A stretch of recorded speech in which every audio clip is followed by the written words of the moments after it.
اس میں کچھ غلطیاں ہو گئی تھیں، جیسے اقبال نے کنفیوز کر دیتے ہیں نا، وہ بات سمجھ ہی نہیں آ رہی ہوتی بندے خود بھی، لیکن وہ دوسرے کو جب سمجھا رہا ہوتا ہے درمیان میں پھنس جاتا ہے. تو ایک اس کا شعر تھا: خود تجلی کو تمنا جن کے نظاروں کی تھی، وہ نگاہیں نا امید نور ایمن ہو گئیں. تو اس میں نور ایمن سے میرا دماغ وہ جیسے بابرکت، اور اس سے نا وہ چلا گیا کہ یہ شاید کوئی مکہ مدینہ کی بات ہو رہی ہے. وہ اس وقت نہیں سمجھ میں آئی بات. یہ وہی ہے، یعنی جب حضرت موسیٰ وادی ایمن یا وہ نور ایمن سے مراد وہ تجلی ہے جو کوہ طور پر پڑی تھی. تو خود تجلی کو تمنا جن کے نظاروں کی تھی، کہ تجلی جن کے لیے تڑپتی تھی. وہ نگاہیں جو تجلی کی ایسی قدردان تھیں کہ تجلی بھی ان کے لیے تجلی میں جیسے تڑپ تھی. تو حضرت موسیٰ اتنے بےتاب تھے اللہ کو دیکھنے کے لیے کہ وہ پہلے پہنچ گئے دوسروں سے، یا اللہ سے کلام کرنے کے لیے پہلے پہنچ جاتے تھے.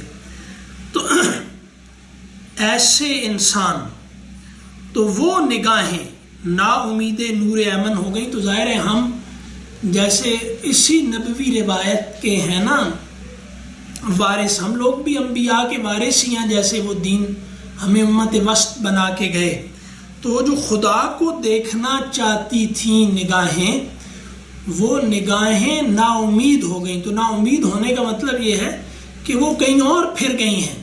یعنی ایک طرف سے نا امید ہونے کا مطلب ہے کہ یہ دوسری طرف رخ کر لینا کہ بھائی اب یہاں سے تو ہمیں کچھ نہیں ملنے والا. تو وہ جو تجلی، ایسی تجلی جو یہ دکھا، یعنی جس کے بارے میں کہتا ہے نا کہ حضرت موسیٰ پر جب وہ تجلی پڑی تو اس نے صرف یہ نہیں کہ حضرت موسیٰ کو یعنی اللہ کا دیدار کرا دیا، بلکہ ان کا اپنا آپ بھی ان پر واضح کر دیا.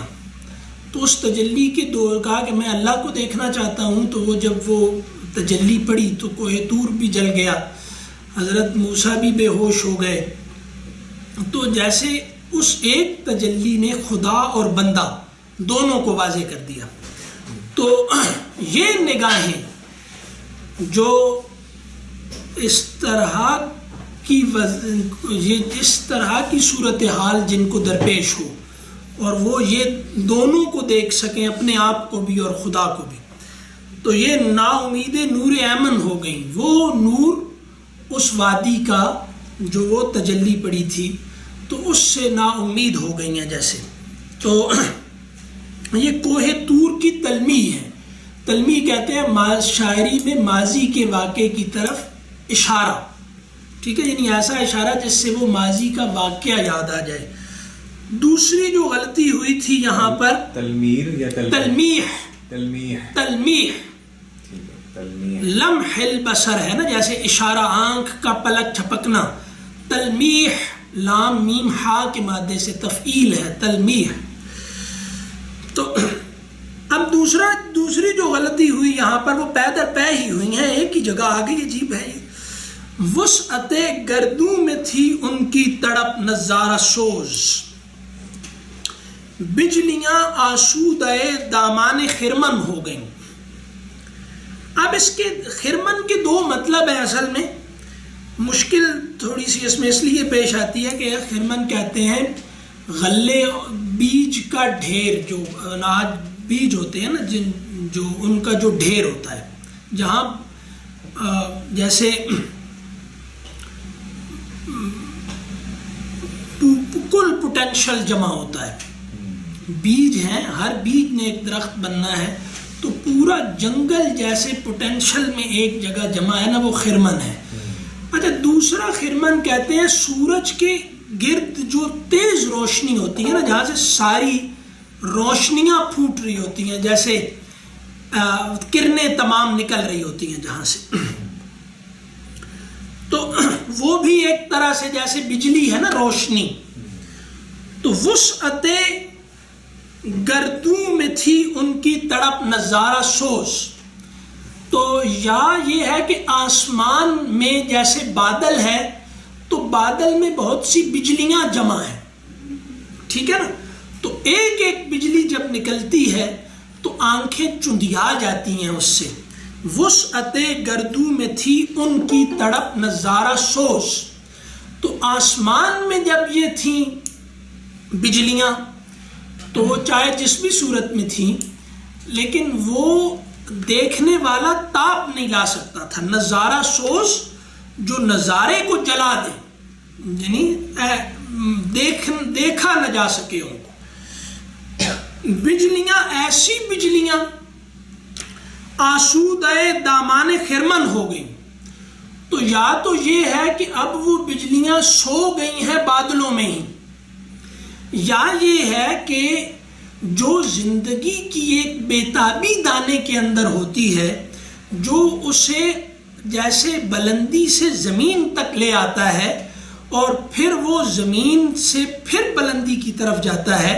تو یہ جو زندگی کی تڑپ سٹرگل کرواتی ہے اس دانے سے، جو اس کے اندر زندگی ہوتی ہے، جو اس دانے سے نکلنا چاہتی ہے، وہ وسعت چاہتی ہے، تو وہ جیسے وہ مر گئی ہے ان کے اندر ہی وہ ختم ہو گئی ہیں. تو اب وہ جیسے غلے کا ڈھیر نہیں ہے بیج کا، وہ بھوسے کا ڈھیر بن گیا. تو وسعت گردوں میں تھی ان کی تڑپ نظارہ سوز. بجلیاں آسودہ دامان خرمن ہو گئیں. تو یہ ہو گیا. دوسرا، دیدہ خونبار ہو منت کشے گلزار کیوں، کہ ایسی آنکھ جس سے خون جاری ہے وہ گلزار کا احسان کیوں لے. یعنی جس آنکھ سے آنسو خون بن کر بہ رہے ہیں، ایسی بےتابی اس کے اندر، تو وہ اب جس آنکھ سے آنسوؤں کی جگہ خون جاری ہے شدت کرب سے، تو وہ گلزار، گلشن، باغ جہاں پھول کھلے ہوتے ہیں، اس کا احسان نہیں لیتی. تو اس شدت اذیت میں اشک پہم سے نگاہیں گل بدامن ہو گئیں. کیوں؟ کیونکہ مسلسل آنسو، مسلسل تکلیف سے دامن میں جیسے پھول کھلائے ہیں. یعنی مسلسل آنسوؤں سے دامن، ہمیں ایسا نہیں ضرورت کہ ہم باہر جائیں اور گلزار میں جا کے پھول اپنے دامن میں سمیٹیں، بلکہ ہم اتنا روئے ہیں کہ اس تکلیف سے جیسے آنکھوں سے آنسو خون بن کر، یعنی ہم نے اپنے اندر کی تڑپ سے باہر جو ہمارا نقص تھا اس کا ازالہ کر لیا ہے. تو وہ جو خون کے قطرے ہمارے دامن میں گرتے ہیں تو وہ اسی طرح گلاب کے پھول لگتے ہیں. جب آنکھ سے خون سے اٹا ہوا خون کا قطرہ آنسو کی جگہ جب دامن میں گرتا ہے تو یہ بالکل ایسے ہوتا ہے جیسے پھول ہے دامن میں ہم نے بھر رکھا، جھولی ہم نے اپنے آنسوؤں سے بھر رکھی ہے، لیکن یہ گلاب کے پھول ہیں جیسے ہمیں ان میں وہ والا حسن ہے، وہ ہماری تڑپ، وہ ہماری تکلیف، وہ ہماری غیرت، کہ وہ جو جیسے آسائش اور رونق پر یہ تڑپ قربان ہے. یعنی ہمیں جو یہ آسانیاں اور جس کو کہا نا کہ اقبال کا شعر ہے نا کہ جو گھر کو پھونک کے دنیا میں نام کرتے ہیں، کیا ہے یہ، میں ان کی محفل عشرت سے کانپ جاتا ہوں جو گھر کو پھونک کے دنیا میں نام کرتے ہیں.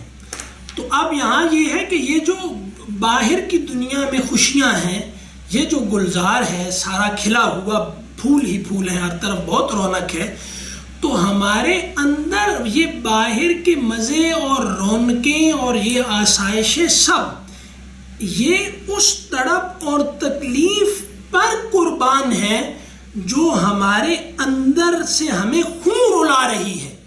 تو ہماری وہ غیرت یہ ہمیں عزیز ہے اپنی اس نارسائی کے حالات میں بھی کہ جس سے ہمارے اندر سے احساس زیان جاتا رہے اور باہر کی دنیا میں ہمیں آپ جو ہے وہ گاڑی دے دیں، بنگلہ دے دیں، کوٹھی دے دیں، سڑک بنا دیں، لیکن اندر سے ہماری غیرت کو مار دیں.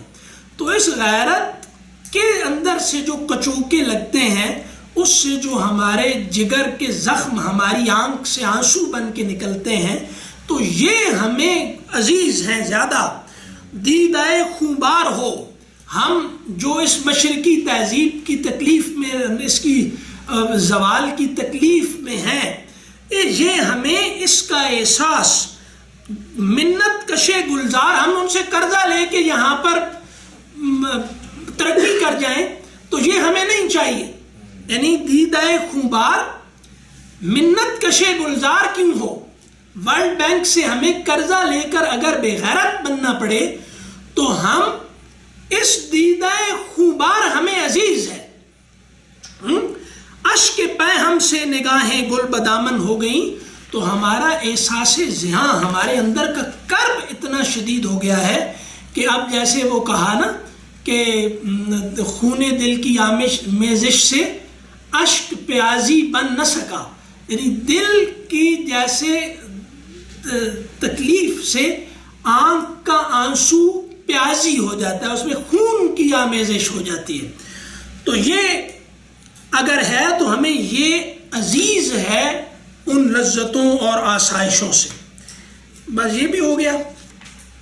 اب اس میں ایک اور تھا، وہ کہیں چلا گیا، وہ کیا، وہ بھی بڑا اس کو ضروری تھا، وہ مجھے بھول گیا، ابھی مل نہیں رہا. اچھا ایک یہ بھی ہے، دیکھ لو گے سطوت رفتار. یہ ویسے تو گفتگو ہم نے اس پہ کی نہیں، لیکن جہاں جہاں غلطی ہوئی ہے اس پہ گفتگو ہم کر رہے ہیں نا، ویسے اس میں نہیں کی گفتگو، وہ پھر کبھی موقع ملا تو کریں گے.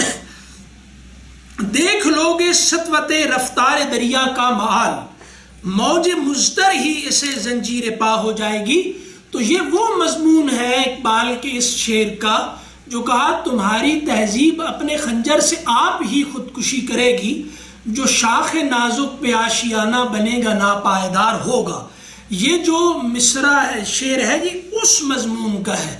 اس وقت بھی گفتگو کرتے ہوئے ذہن اس طرف نہیں جا سکا، وہ سمجھ نہیں آئی تھی کہ جیسے لگا کہ جیسے موج مزدر تو دریا کے اندر سے اٹھتی ہے نا، تو مغربی تہذیب کے اندر سے اس کے راستے میں رکاوٹیں کھڑی ہو جائیں گی.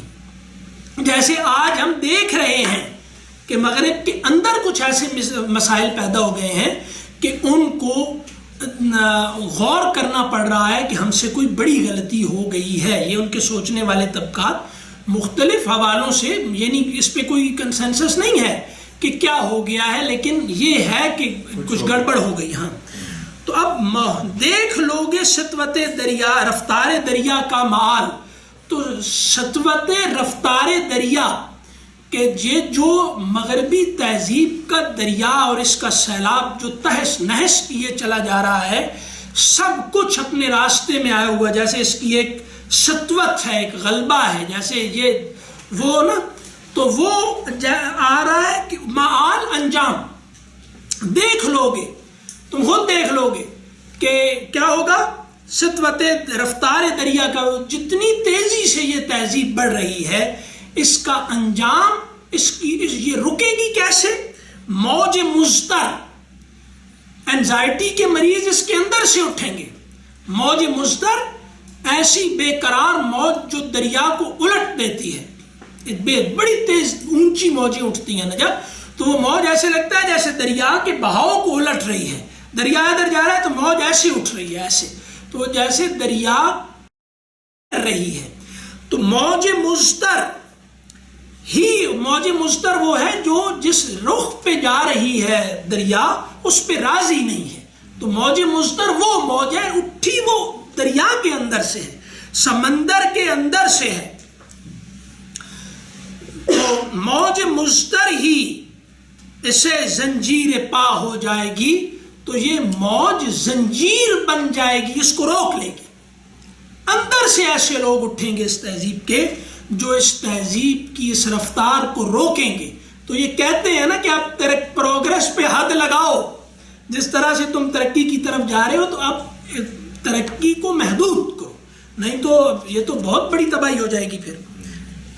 ٹھیک ہے جناب، یہ بھی ہو گیا، یہ 3 ہو گئے۔ ایک اور رہ گیا ہے، وہ شعر مجھے مل نہیں رہا، اگر ابھی ملتا ہے تو ہم ابھی اس پہ گفتگو کر دیتے ہیں، نہیں تو پھر ہاں جی۔ تو وہ ٹھیک تھا، اب تلک شاہد ہے جس پر کوہ فاراں کا سکوت، اے تغافل پیش تجھ کو یاد وہ پیما نہیں۔ تو یہ جیسے کہتے ہیں نا کہ جہاں وحی آئی تھی تو وہاں پر جو پہلی صورت اتری اور یہ جو سب ہوا، تو وہاں آپ جیسے کہتے ہیں نا کہ ہر بدر و حنین سے بدر اور حنین سے پہلے یہ ہرا اور شیب ابی طالب آتی ہے نا، تو وہ پھر وہ غار ہرا میں جب آپ صلی اللہ علیہ وسلم جا کے بیٹھتے تھے اور غور و فکر کرتے تھے، تو اس کے بعد آتی ہے پھر غزوہ احد اور یہ سب کچھ ہوتا ہے۔ تو اندر کے آدمی کے جاگنے سے پہلے اگر آپ باہر کام شروع کر دیں گے تو اس پہ آج اقبال یہاں اب یہ بات ہو گئی